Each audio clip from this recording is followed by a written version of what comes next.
maraming kuskus balungos pa, magluluto tayo ng vegetables harira soup.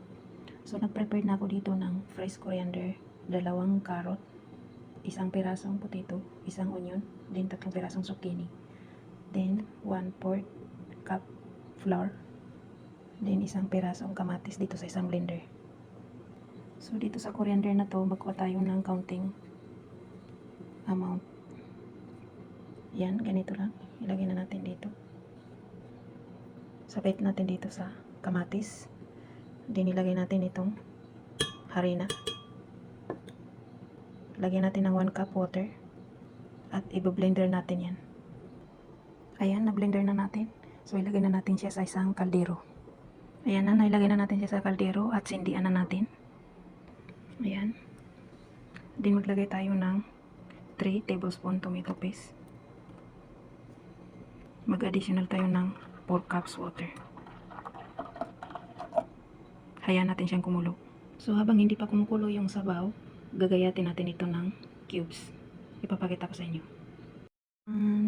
Yan na, nagayat ko na yung gulay na gagamitin natin sa harira soup. Vegetable harira soup. So ito ang size ng paggayat ko. Hindi siya maliit, hindi malaki. Yan. Pero yung onion natin, ginayat ko siya ng malalaking cubes.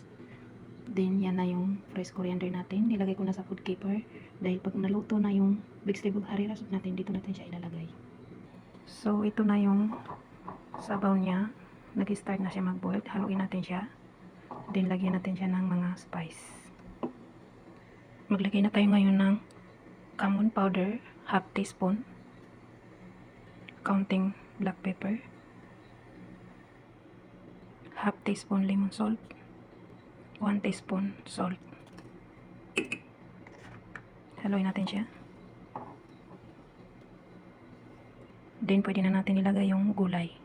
Mga gulay na ginayat-gayat natin. Unahin natin ilagay ang carrot at saka patatas.